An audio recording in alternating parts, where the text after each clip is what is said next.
Hello everyone, and welcome to the 111th episode of Analyzing Evil, featuring Kefka from Final Fantasy VI. Second only to Sephiroth in the pantheon of Final Fantasy villains, Kefka the Mad Magic Clown is one of my personal favorite villains. While he barely misses out on being the most iconic Final Fantasy villain, he is certainly the most deranged. A man who was made into a tool by a megalomaniac whose mind is warped into desiring one thing, and one thing only: destruction. In this video, we're going to explore how Kefka became the man he is, as well as the many crimes that he committed. And to do that, we'll be using the information we're given in the game, as well as a bit of info we're given in the Final Fantasy Ultimania archive. Now, I know there are many times that Kefka has appeared outside of Final Fantasy VI.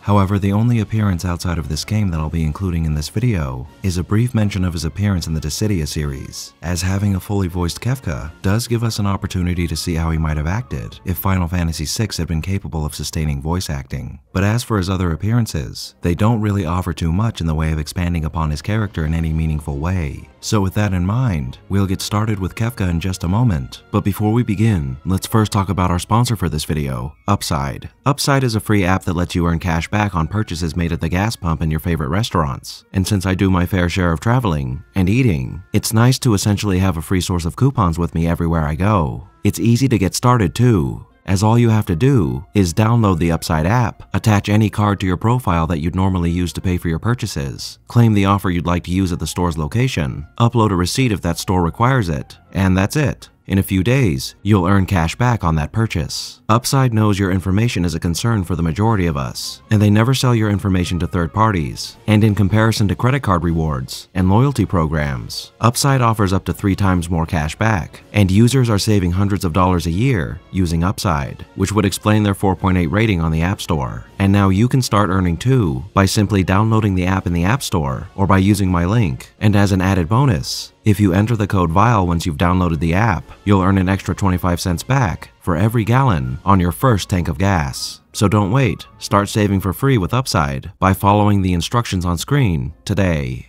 Thank you Upside for sponsoring this video. Now without further ado, let's begin. In the beginning of this world's creation, 3 divine entities known as the Warring Triad descended from heaven and began a cataclysmic war amongst themselves that shaped the world of Final Fantasy VI as we know it. Upon a golden statue in the Esper Caves is written this inscription: 3 gods descended from the heavens. Fearing one another's power, the gods began to war. Those mortals caught amongst their fighting became espers, and were forced to fight endlessly as slaves to the gods. Long ago, after perhaps centuries of fighting, the gods decided to cease their fighting and turn themselves to stone so they might save the world from the turmoil of their constant warring. And as they were entering their slumber, they gave the espers a solemn warning: never must we be woken. Following the War of the Magi, the war fought between humans and espers for dominion of the world, which took place 1,000 years before the events of this story, the espers retreated to a new world with the statues in tow, safeguarding them from those who would seek to abuse their power for their own gain, and sealing themselves off from the world for the same reason. 1,000 years later, Emperor Gestal, wishing to dominate the world, reopened the sealed gate that led to the Esper world, and there he gained for himself the half-Esper child Terra, and from her and other espers' power was extracted the necessary tools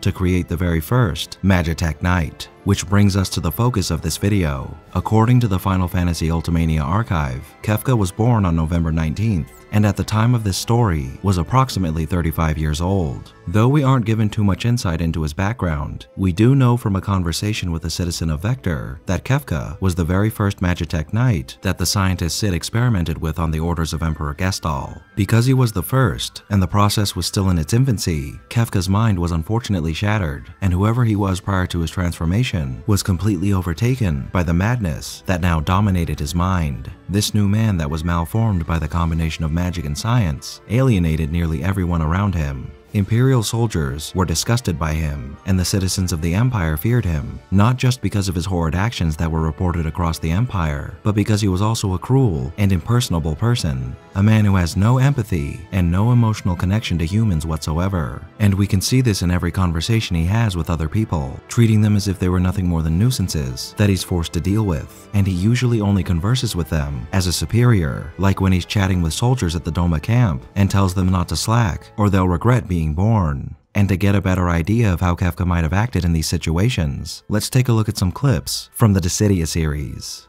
Well, Well, Coochie-Coo, it looks like now's the time for you to show us what you can do. There's only one of them, too, you know. This is your chance to shine! Will you not stop talking? What's this? The brooder and the narcissist having a heart-to-heart? Oh, this is rich. So rich it gives me gas. Gives me gas, I say. And I give it back.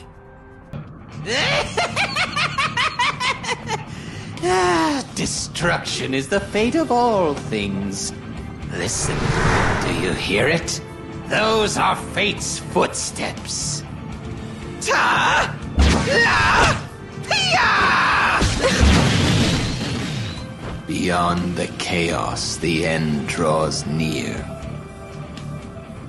Now, despite his flaws, Kefka's willingness to commit atrocities earned him Emperor Gestal's favor, and as time went on, he essentially became his second in command. In this position, he's been afforded the luxury of being able to cause copious amounts of misery, but a large part of what makes Kefka so terrifying is his appearance and personality. Clad in a motley assortment of robes and scarves, and with a face covered in jester's makeup, Kefka's clown-like appearance matches well with his deadly humorous demeanor, childlike attitude, and petulance. A man who, according to the Ultimania archive, enjoys playing with dolls, and we see him playing plenty of practical jokes on several different characters throughout the game, which are more often than not always accompanied by his signature laugh. Every time Kefka makes an appearance, we're treated to his twisted sense of humor, but not all of his jokes and outbursts are accompanied by brutality. In our first real encounter with him at Figaro Castle, Kefka walks onto the scene with 2 soldiers attending him. Here he complains about Emperor Gestal's orders forcing him out into the desert, where Edgar the Pinhead lives, exclaiming that recon jobs are the pits as he fidgets about. Then, he clears his throat and exclaims that there's sand on his boots, and the 2 men who are with him immediately panic and rush to aid their superior, no doubt fearful of what might happen should they disobey. And after they finish, Kefka laughs and calls them pathetic idiots. We get a bit more of this type of comedic relief when Sabin tells him to wait, and he replies, "Wait," he says, "what do I look like? A waiter?" However, that's about it, and even those jokes are merely a prelude to the violence and destruction that follows them. And the rest of Kefka's appearances in this story are always accompanied by brutality and cruelty, and they show us just how evil Kefka truly is. As I mentioned earlier, the first time Kefka actually appears in-game is at Figaro Castle, but we first encounter him in a flashback that Terra has in the Narshe Mines. Here we see Kefka placing the slave crown on Terra, laughing gleefully as he does so, afterwards taking her along with him to test out her powers by disintegrating 50 Imperial soldiers in her new Magitech armor. More laughter from Kefka serenading the slaughter as he shouts for Terra to burn them all to a crisp. Terra, the prized possession of the Emperor, eventually manages to escape the clutches of the Empire with the help of the Esper Valakramanda, and Kefka was sent to retrieve her, which brings us to that first encounter at Figaro Castle. Kefka has gotten word that Terra is hiding out here, and he informs Edgar that should he be hiding her, he hopes that nothing happens to his precious Figaro, which of course something does, as Kefka returns the following day to torch the castle.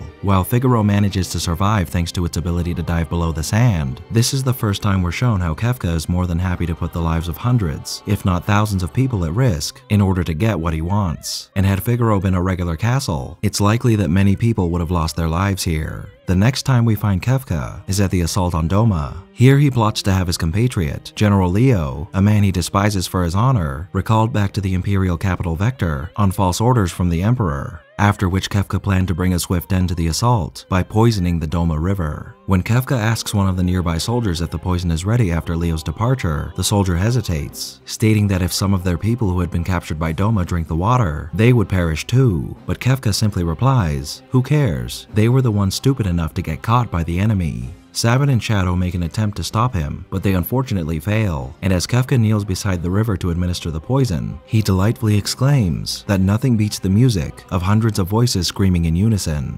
All the inhabitants of Doma, save for Cyan, perish, and if the death of Cyan's son Owain is any indicator, there were probably many other children who were victims of this poison. This action is without a doubt the worst taken by Kefka prior to his transformation, as though the ignition of Figaro gave us an inclination of how far he's willing to go in his service to the Empire. This is the proof we needed to solidify Kefka as a wholly sadistic and soulless monster, and the loss of innocent life here is both staggering and horrific. Kefka isn't seen again until the party encounters him at the the Magitech research facility in Vector, and here we're given a more personal look at how cruel Kefka is towards the beings that he uses and abuses. After having absorbed a number of espers already, Kefka is gloating to himself about his newfound power, stating that he's a god and that he's all-powerful, and soon enough, he'll revive the Warring Triad so he might amplify his powers even further. And after he's done stroking his own ego, we see Kefka kicking these freshly drained espers down a garbage chute. So not only is Kefka perfectly content with ending lives, he also enjoys abusing them as well, using people and espers like playthings for him to toss around and then discard like his dolls, laughing all the while of course. Kefka is briefly seen during the party's escape from Vector, at the sealed gate once it's opened by Terra, and in prison in Vector after the Esper set it ablaze. But the next time that Kefka makes an appearance of note is at the Masa, after General Leo and the party travel there in the hopes of reasoning with the Espers at the Cave of the Espers. Here, just as peace is about to be brokered between man and Esper, Kefka appears with Magitech Knights in tow to reveal what we had been expecting all along, that the Emperor was lying when he tried to form an alliance with the Returners, and that the war was very much still on. Ordering his forces to incapacitate the Returners, Kefka finds himself faced with a lone General Leo, his nemesis within his own alliance, a man who serves as a moral roadblock to his and his Emperor's aims. But he doesn't remain so for long, and with trickery and deceit, Kefka eliminates General Leo not just physically, but mentally as well, as in his last moments, he is granted the knowledge that the man and institution that he'd given his life for had never truly cared for what was right, and he was nothing more than a useful tool that was used by two megalomaniacs so they might expand their own personal power. After Leo's defeat, Kefka is accosted by a swarm of espers, but his power now far exceeded anything that even a dozen espers might throw at him, and he swiftly turns them all into magicite, cracking heartless jokes all the while of course. With the world at the brink, and the floating continent containing the Warring Triad flying high over the world like a dark cloud of ill omen, the party ventures to stop this mad emperor and his vicious clown from dominating the world. Now in this scene, we're treated to an interesting bit of information regarding Kefka, that being that he's seemingly afraid of his own blood, as once the emperor has frozen the party with his newfound powers, Kefka orders Celeste to return to her rightful place by killing each of her new friends with a sword that he hands her, but she instead turns that sword back on Kefka. Terrified at the sight of his own blood, Kefka thrashes about the area, berating Celeste for being a stupid, vicious, arrogant, whiny, pampered, backstabbing, worthless little brat, which could just be him projecting his own insecurities onto her, considering those labels describe Kefka quite well. But Kefka manages to compose himself and return to the task at hand, which everyone assumed was to support his emperor in his domination of the world. But as he revealed to the party earlier at the Magitech research facility, this was only a front that he used to position himself to achieve what he really wanted: unlimited and ultimate magical power. Using the Triad to both protect himself from and eliminate his former boss, Kefka upsets the balance of power of the Triad and causes the cataclysm, the breaking of the world, transforming it into a bleak hellscape that's populated by monstrous fiends both new and ancient. In this world of ruin, there is one and only winner: Kefka, the man warped by magic and science, who has now become a god, one who sits atop his tall tower created from the remnants of Vector and its people to terrorize the world, threatening all with his light of judgment, a powerful beam of magic that he would use to eliminate everything and anyone who dared to speak out against his rule. During the year following the cataclysm, Kefka would destroy the towns of Mobliz and South Figaro, and he would damage many others, ending the lives of an untold number of people who all lived in constant fear of his godlike power. Well, save for the cult of Kefka, who worshipped their new lord as the god he now was, atop their own tower. When the heroes finally make their way to the pinnacle of Kefka's domain after fighting monstrous creatures and the gods of the Warring Triad, we're confronted with a Kefka who's as humorous as ever. And though we may have been made to believe up to this point that Kefka was simply doing what he was doing to become a god and lord over the world with his awesome power, we're instead given insight into how this man is still just that, one that has been irrevocably twisted by the man who sought to use him as a tool on his journey towards ultimate power. After welcoming our heroes with a greeting he practiced, Kefka gives them a display of his awesome power, and when he's questioned as to why he continues to destroy, he replies that it's the fate of all things to be destroyed, and even if people rebuild their lives from the ashes of destruction, and new lives are consistently born, time will still destroy them all eventually. With these revelations thoroughly ingrained in Kefka's psyche, he cannot fathom why people would still continue to create and cling to life, knowing that one day, all they lived for will one day crumble to dust, and that none of it will have meant anything once they're gone. Though the party tries to reason with Kefka here, telling him they've all found something worth living for, even in this desolate world, and imploring him to see the truth, to realize that his destruction won't ever erase the hopes and dreams of people and their will to live, Kefka has none of it, and he states that he'll make sure that there won't be anything left to live for, that he'll snuff them all out, every last one of their sickening, happy little reasons to live. And when we arrive at the height of the statue of the gods, to finally face this godlike Kefka, we're given what would be his final lines of dialogue.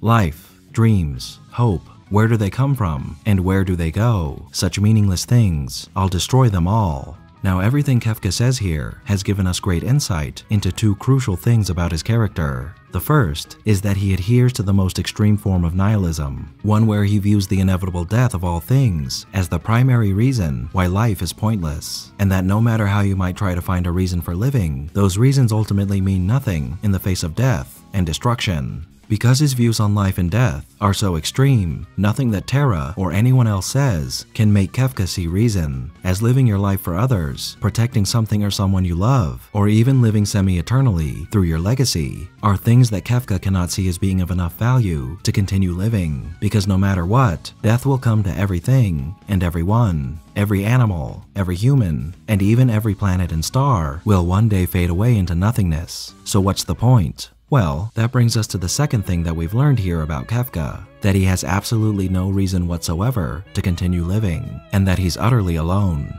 Ever since his mind was warped by the Gestalian Empire, Kefka has lived an existence entirely apart from his fellow humans. Everyone from citizens to soldiers lived in constant fear of this manic madman and the threat that he posed to their lives by virtue of his position. Not only that, but because of the nature of his role within the Empire, Kefka was essentially conditioned to become a living weapon, and during his service to the Empire, he was given no chance to form any sort of meaningful bonds with others because of this. So of course a madman with no purpose and no one to love would only grow ever more mad, and it only makes sense that Kefka would develop into the kind of person that he is, one that can only see the value in destruction and desolation, a man who would become a god so he could destroy all of existence, so that he could finally find peace in the ashes of a world that he didn't quite fit into.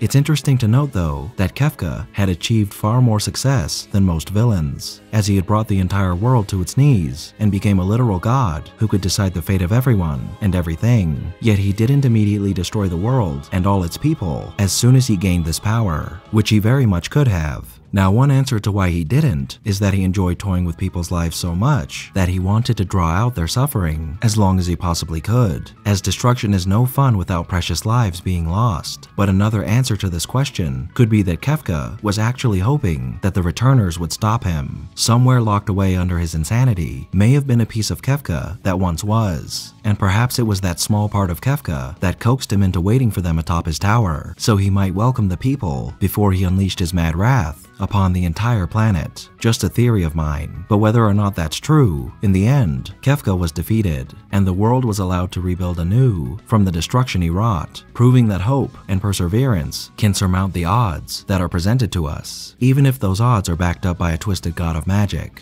And at this end, who was Kefka Palazzo? He was a man who was likely forced into becoming the first in a long line of cruel experiments that would help a megalomaniac achieve his dream of world domination. Broken beyond repair, Kefka filled his role as the Emperor's mad dog better than the Emperor likely anticipated, bringing suffering and death to thousands upon thousands of people during his service to the Empire. After betraying the man who corrupted him, Kefka would gain the power necessary to inflict misery on a far grander scale than he ever could have as a man. And because of his entirely nihilistic outlook on life, the world was almost brought to utter desolation as he played with a populace that shuddered under the shadow of his godly fingers. But we must always remember that Kefka never wanted to be the man he was made to be, and he was just that, what he was made to be, not who he really was, but a focal point of darkness, a sadistic and utterly merciless man who became a tool for a power-hungry monster that cared nothing for the lives that he wanted to lord over. Though Kefka's character may be tragic, he did wound his world more than any other being in history, and no matter how much we might be able to sympathize with him and understand that who he became was not his fault, there's no doubt that Kefka's actions are beyond inexcusable, and the choices that he made, influenced by madness or not, ultimately transformed him into a monstrosity that was born from the very root of evil. Thank you all for tuning in to this episode of Analyzing Evil,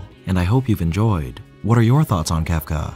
Did I miss anything? Let me know down below and leave a suggestion for a villain you'd like to see featured while you're at it. If you like this video, hit that thumbs up button and make sure to subscribe if you haven't already.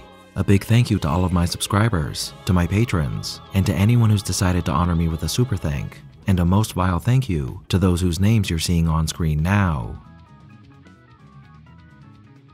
Join the channel's Discord server and Reddit to interact with myself and the community, and follow me on the social media platforms listed below to keep up with the channel. As always, thanks for watching, and I'll be seeing you soon.